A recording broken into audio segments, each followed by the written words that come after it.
Hello, ladies and gentlemen. Do you still remember those timeless faces that once lit up Hollywood screens, only to have their glow dimmed by a single habit? In today's video, we will look back at 15 legendary stars who all shared one silent destroyer: cigarettes. From cowboys and crooners to kings and pinup queens, each of them lived in clouds of smoke that ultimately stole their breath away. Their stories are not just about fame and talent, but about the price paid for the glamour, when addiction became part of the image. Some died young, others defied time, yet all were claimed by the same invisible hand. Do you remember these stars? Which one left the biggest mark on your heart? Leave a comment below. And as we begin, take a deep breath, because the truth behind these 15 lives is hard to swallow. Number 1. John Wayne, the ultimate American cowboy, the man whose stride defined masculinity for generations. Yet behind that unshakable image of strength, his body was quietly losing its battle against a far more dangerous outlaw: tobacco. By the time Wayne was diagnosed with lung cancer in the mid-60s, he had already spent decades inhaling 5 packs a day. Doctors removed his entire left lung and several ribs, but Wayne refused to show weakness. He went back to work, filming the Green Berets in True Grit as if nothing had changed. Audiences never saw the pain beneath his swagger, but friends later recalled that he could barely breathe between takes. 15 years after that first diagnosis, another cancer struck, this time in his stomach. In June of 1979, the Duke fell for the last time at UCLA Medical Center. The press described his death as the end of an era, but doctors quietly said his addiction had simply caught up with him. Even Wayne himself admitted, "I should have quit years ago." After his death, a campaign began to rename cancer as the Big C, in honor of Wayne's courage during treatment. Yet the bitter truth was that Hollywood's toughest man was undone by one of its most seductive images: the cigarette clenched between a hero's teeth. It's haunting to think how many young men copied his on-screen habits, never realizing they were copying his slow demise. Do you remember John Wayne's final public appearance? Frail but still smiling at the Oscars. That image reminds us that no legend, no matter how powerful, can outdraw mortality. What do you think, dear viewers? Was Wayne a victim of his era's image of masculinity, or simply of his own choices? Number 2. Yul Brynner was the kind of man who didn't just walk into a room, he conquered it. With his shaved head, piercing stare, and royal presence, he became immortal through The King and I. But even kings can fall, and Brynner's downfall came from something deceptively ordinary: cigarettes. He began smoking at the age of 12, believing that the ritual of lighting up looked sophisticated. For decades, he puffed through film sets and stage rehearsals, his deep voice curling through clouds of smoke. No one imagined that voice would one day fade to a whisper because of lung cancer. In 1983, doctors told him the disease was terminal. Brynner didn't panic. He prepared his farewell. Before his death, he recorded a message that would air posthumously on television. In it, the once mighty king looked into the camera and said with piercing calm, "Now that I'm gone, don't smoke. Whatever you do, just don't smoke." When the PSA aired after his death in October 1985, millions around the world were moved to tears. It became one of the most famous anti-smoking messages in history. He died at 65 in New York, surrounded by family, his final performance being one of truth, not theater. The man who once commanded etc., etc., etc. on stage had used his final breath to command the world to stop killing itself. In the years since, public health experts have credited Yul Brynner for saving countless lives. His courage to use his own death as a warning turned him from actor to advocate, a transformation few could match. When you see those old movie posters of him dressed as a king with that defiant look, can you imagine the irony? The same man who seemed invincible was being undone by smoke all along. Do you remember seeing his anti-smoking message for the first time? Did it change the way you thought about cigarettes? Number 3. Nat King Cole. There are voices that never die, and Nat King Cole's was one of them. Smooth as silk, warm as honey, his songs wrapped around listeners like a dream. But behind that golden tone was a deadly secret. Nat was inhaling poison every day, believing it was part of his art. Cole smoked over 3 packs a day, claiming it kept his voice low and warm. For years, he was rarely seen without a cigarette between his fingers, even while rehearsing. The stage lights shimmered through the smoke, and audiences thought it was atmosphere, not a warning. By 1964, his chest began to ache. Doctors found lung cancer that had already spread beyond treatment. He was only 45. Still, Nat refused to stop performing. Even as his voice weakened, he insisted on finishing Love, the album that would become his last. Each song now sounds like a love letter from a man who knew time was slipping away. When he passed in February 1965, the world mourned the loss of a gentleman. Thousands attended his funeral in Los Angeles. Frank Sinatra, Sammy Davis Jr., and countless musicians bowed their heads as his coffin passed by. The news hit like a thunderclap. How could someone so full of life vanish so quickly? Doctors confirmed what his fans feared. The smoke that shaped his sound had also sealed his fate. His daughter, Natalie Cole, would later say, "He gave his voice to the world, and the smoke took it back." Even today, when Unforgettable plays, there's a melancholy under the melody. You can almost hear the rasp of cigarettes between the notes, the cost hidden behind perfection. What about you, dear viewers? When you listen to Nat King Cole's timeless songs, can you feel the fragility behind the beauty? Share your thoughts below, because behind every smooth melody, there's a story of pain that the spotlight never showed. 4. George Harrison, the quiet Beatle, the soul behind some of the band's most spiritual songs. His music spoke of peace and transcendence, but his own body was under siege from a habit he couldn't escape. For decades, Harrison was rarely seen without a cigarette. From the smoke-filled studios of Abbey Road to the serene gardens of Friar Park, it followed him like a shadow. He began smoking as a teenager in Liverpool, long before the world called him a legend. The cigarettes became part of his image, a symbol of calm rebellion. In 1997, doctors found lung cancer. He underwent treatment, and for a while, it seemed he had beaten it. But by 2001, the disease had spread to his brain. Even as his health deteriorated, Harrison remained serene. He told friends, "Everything else can wait, but the search for God cannot." Those words, whispered between breaths, carried the same depth as his lyrics. On November 29, 2001, George Harrison passed away in Los Angeles at 58.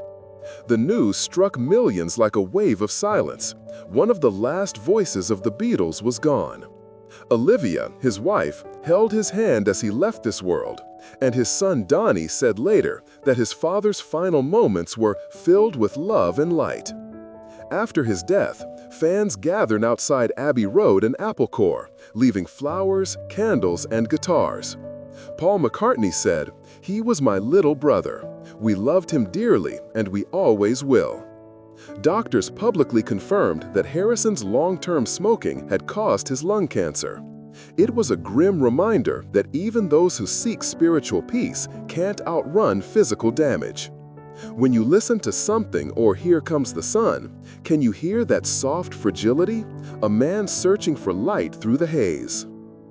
5. Peter Jennings wasn't a movie star. He was something rarer, a trusted voice in every American home.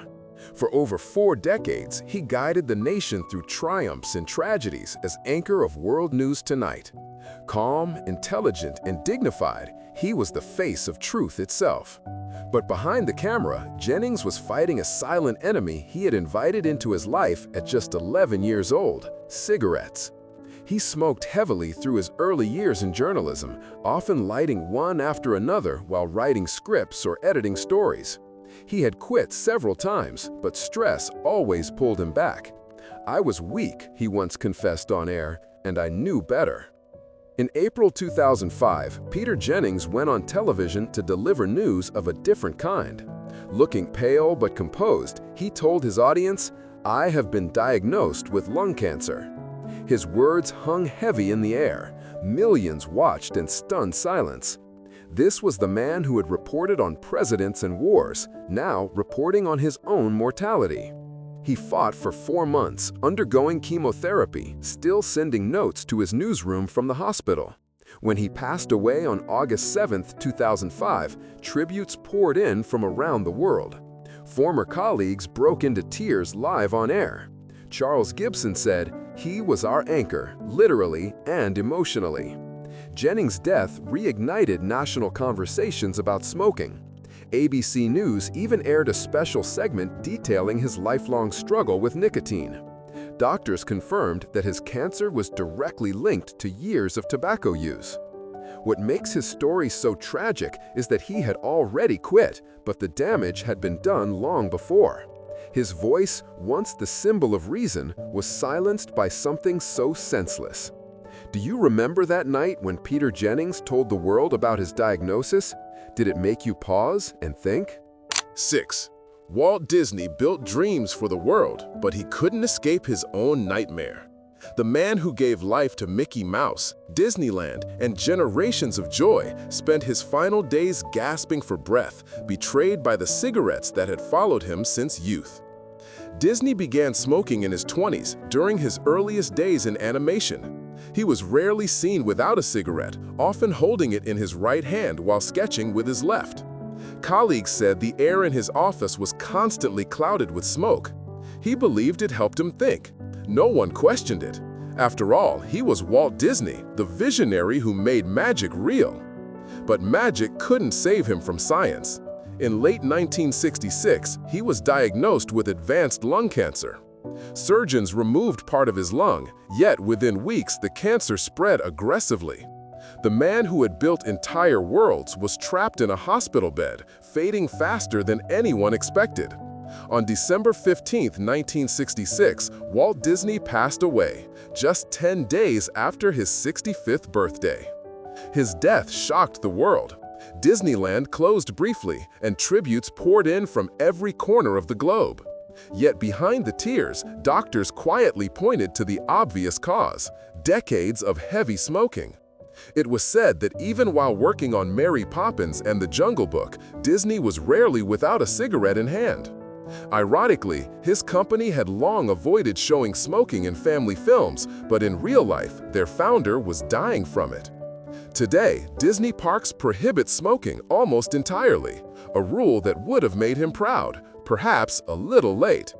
When you see that cheerful castle logo before every movie, it's easy to forget the man behind it died too young, too fast. Do you think Walt Disney would have lived long enough to build even more magic if he had quit? 7. Betty Grable.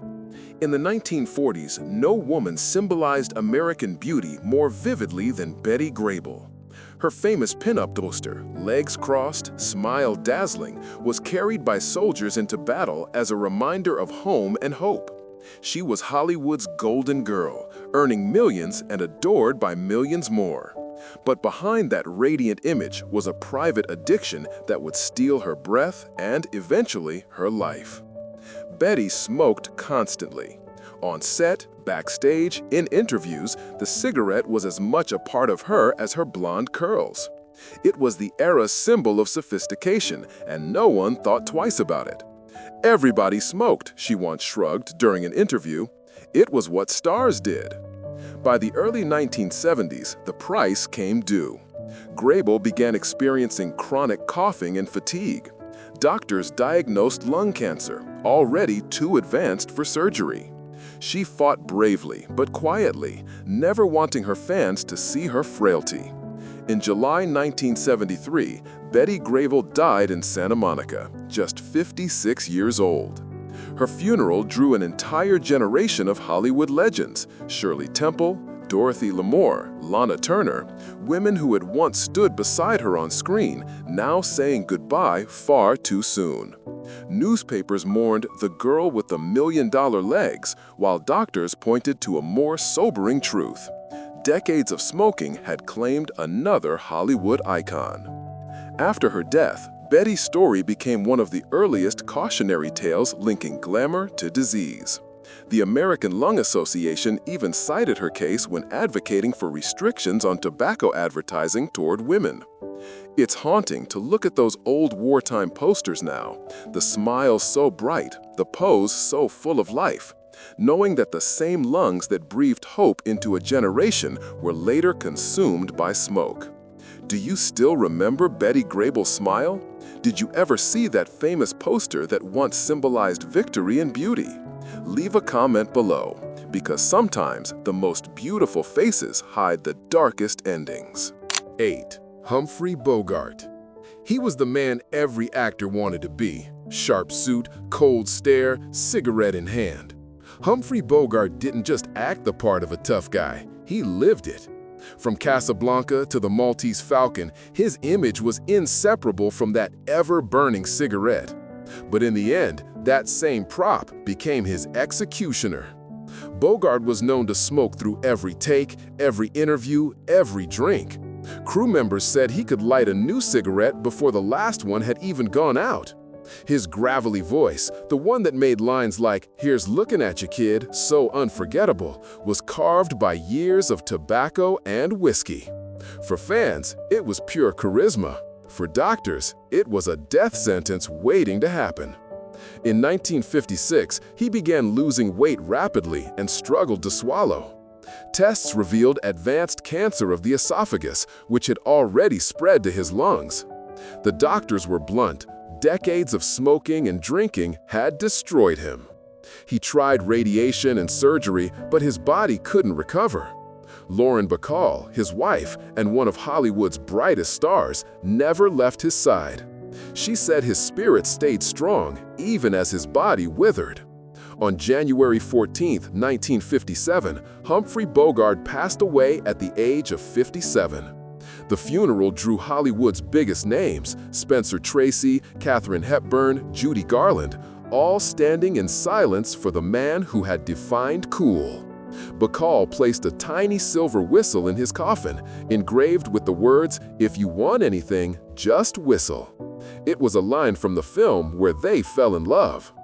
Bogart's death marked the end of Hollywood's smoke and style era. The image of a hero with a cigarette would never look the same again. What had once symbolized mystery now symbolized mortality. Do you still remember that haunting look of Bogart's, eyes half lit by smoke, lips curled around his last line? Was it art imitating life or death? 9. Julie London was the very definition of smoky elegance. With her sultry voice and cool, detached gaze, she made every lyric sound like a secret. Songs like "Cry Me a River" turned her into one of the most alluring icons of the 1950s, but the same smoke that gave her image its mystery was slowly choking her from within. Julie was known for her heavy smoking habit, as many as 3 packs a day. On stage, in photos, and even in quiet interviews, a cigarette was her constant companion. Fans called her voice velvet dipped in whiskey, but few realized that its rough texture came from nicotine scars, not style.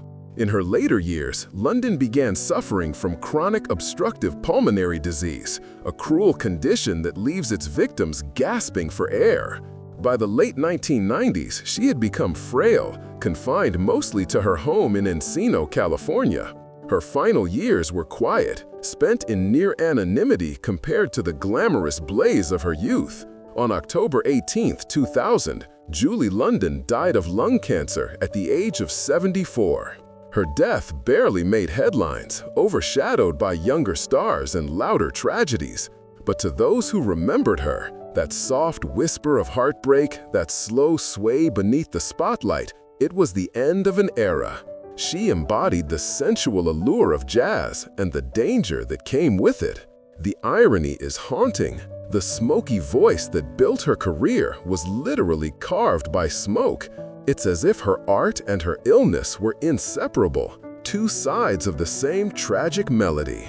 Today, when Cry Me a River plays in an old cafe, her voice still fills the room, slow and breathless like a ghost of glamour past. 10. Jim Varney was the kind of actor who could make anyone laugh. With his rubber-faced expressions and boundless energy, he became a household name through the Ernest movies, that lovable, goofy character who stumbled through life but always found a way to win hearts.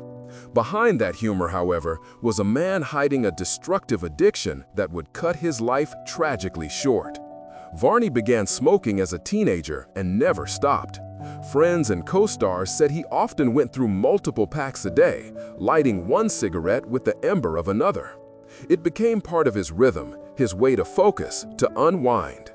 But in 1998, the laughter began to fade when he was diagnosed with advanced lung cancer. At first, he refused to accept it.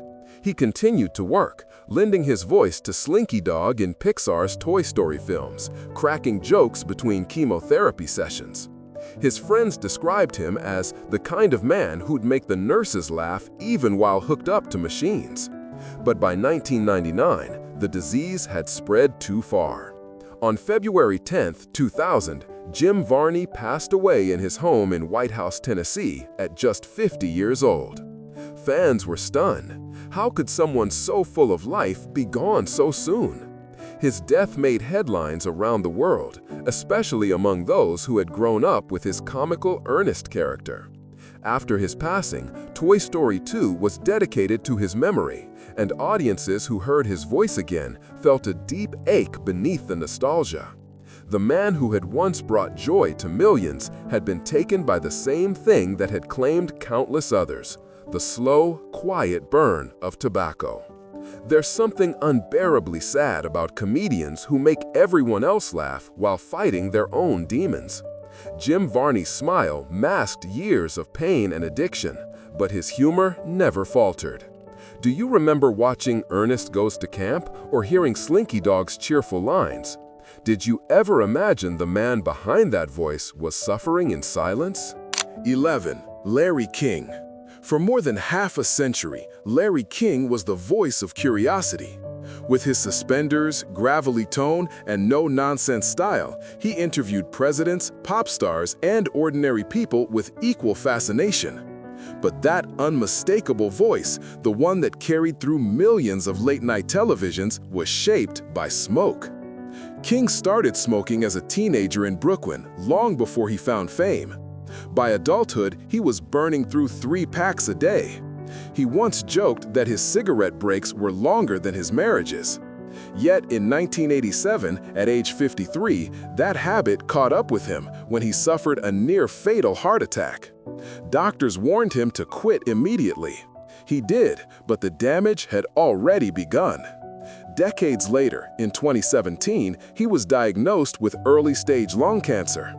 Ever candid, King spoke publicly about it, saying, "It was from smoking. I can't blame anyone but myself." Surgery removed part of his lung, and he recovered, continuing to broadcast with the same unstoppable energy. But the illness weakened him. Combined with later complications from heart disease and infection, it marked the closing act of a relentless life. When Larry King passed away in January 2021, tributes poured in from across the world. CNN called him the man who made America talk. Yet beneath the accolades lay a painful truth. The voice that had connected millions was corroded by years of tobacco. What makes his story powerful isn't just the loss, but the honesty. King never denied his past. He turned it into a warning. "If you smoke," he once said, "you're playing with death, and death doesn't bluff." It's strange to think of him now, that booming voice reduced to silence, his chair empty, but his influence alive. Do you remember staying up late to watch Larry King live? Which of his interviews stays with you the most? 12. Dean Martin, the king of cool. the man who turned charm into an art form. Whether he was crooning under soft lights or trading jokes with Frank Sinatra, Martin exuded effortless grace. A glass in one hand, a cigarette in the other. He looked like he had life figured out. But that timeless image was an illusion, one that would slowly take his breath away. Martin smoked heavily from his earliest nightclub days, sometimes going through 2 or 3 packs a day. He believed cigarettes completed his suave persona, the easy smile behind the haze. On stage with the Rat Pack, the smoke was as much a part of the act as the laughter. Off stage, it was destroying him. By the 1990s, Martin began suffering from chronic obstructive pulmonary disease, emphysema, caused by decades of smoking. His once smooth voice turned raspy, his breathing labored. The man who could fill rooms with laughter now struggled to walk across one. Friends said he tried to hide it, still showing up at parties, still cracking jokes, pretending the cool hadn't faded. In 1993, tragedy struck when his son, Dean Paul Martin, died in a plane crash. The loss broke him. He withdrew from public life, chain-smoking even more as grief consumed him. His health continued to decline until Christmas Day 1995, when Dean Martin passed away in Beverly Hills at the age of 78. Hollywood dimmed its lights in tribute. Old friends gathered, glasses raised, voices trembling. Sinatra said simply, "He was like my brother. I'll miss him forever." Martin's death became a wake-up call. The image of glamour and smoke had cost yet another legend his life. His humor, his voice, his swagger, all erased by the same cigarettes that once defined his style. When you listen to That's Amore or Ain't That a Kick in the Head, can you feel the bittersweet echo of that life? The laughter behind the cough, the song behind the silence?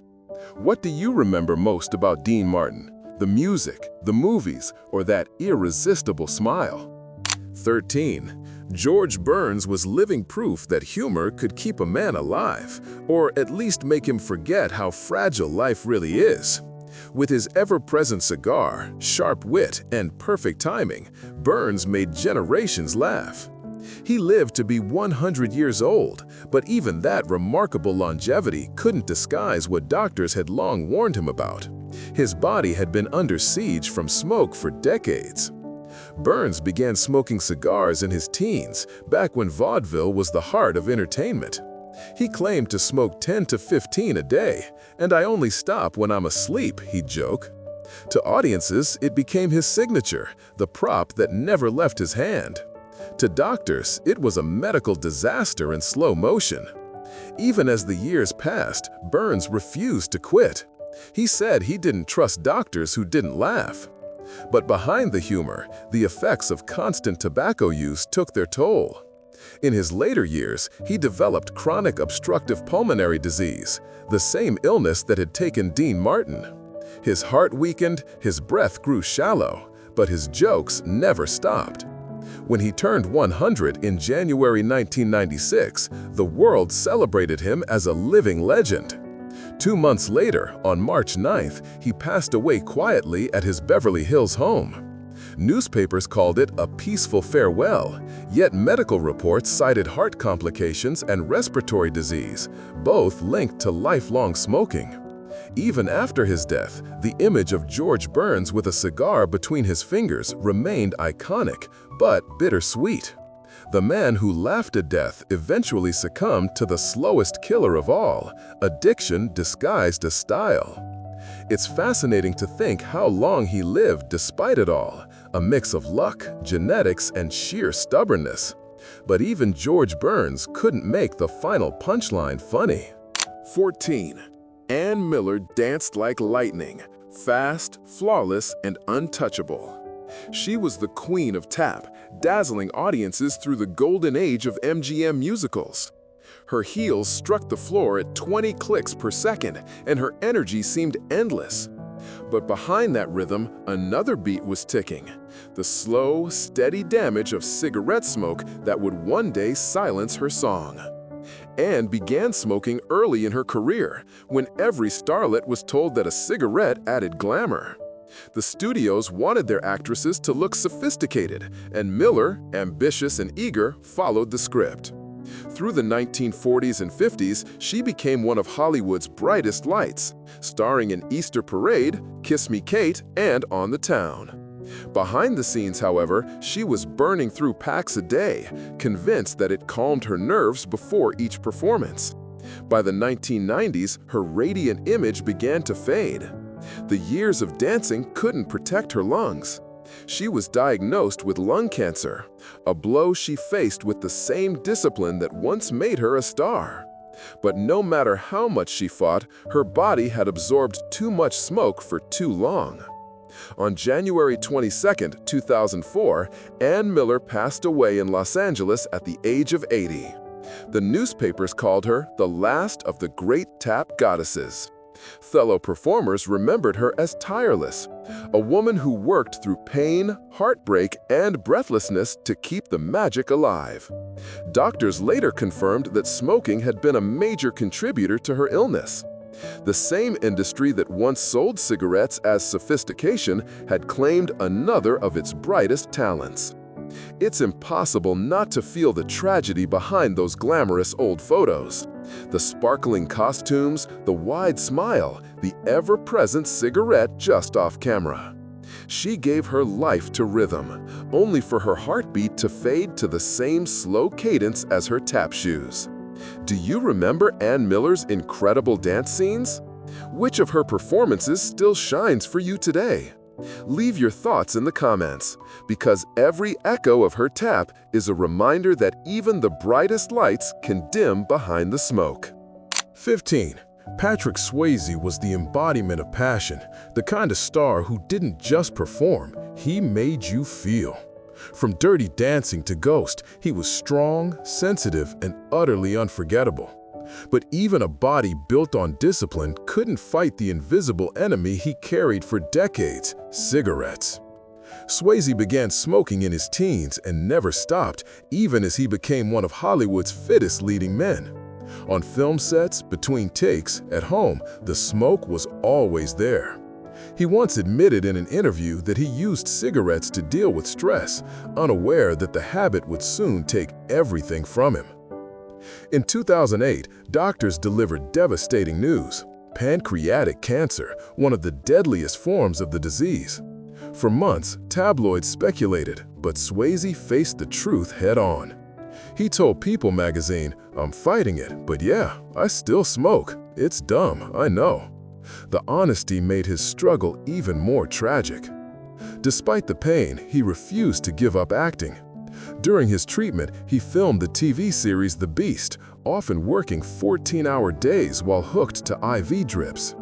Crew members said his courage was superhuman, but behind the strength was exhaustion that no camera could hide. In September 2009, at just 57, Patrick Swayze passed away peacefully at his Los Angeles home with his wife Lisa Nemi by his side. Hollywood mourned not just an actor, but a spirit, a man who danced, fought, and loved until his final breath. Doctors later confirmed what Swayze himself had already known. His lifelong smoking had worsened his illness, making recovery impossible. Fans around the world left flowers and candles outside the Dirty Dancing theaters and on the Hollywood Walk of Fame. When you watch him lift Jennifer Grey into the air during that iconic final dance, it's almost impossible to believe how fragile he really was beneath that perfection. Which of Patrick Swayze's performances do you remember most? Ghost, Dirty Dancing, or that last brave TV role that showed his real strength? 15 stars, 15 lives consumed by a single spark. From John Wayne's silent courage to Patrick Swayze's final fight, their stories remind us that fame cannot outshine fragility. Each of them lived under the bright lights of Hollywood, yet it was the glow of a cigarette that finally took them away. These legends made us laugh, cry, and dream. But behind their glamour lay addiction, denial, and regret. Their lives are a mirror reflecting not just their choices, but the culture that glorified smoke as sophistication. Which of these star stories moved you the most? Do you remember another Hollywood icon who paid the same price? Leave your thoughts in the comments below, because their memories deserve to live longer than the haze that ended them. And if you believe these stories should never be forgotten, don't forget to subscribe to Gone But Iconic for more untold Hollywood truths.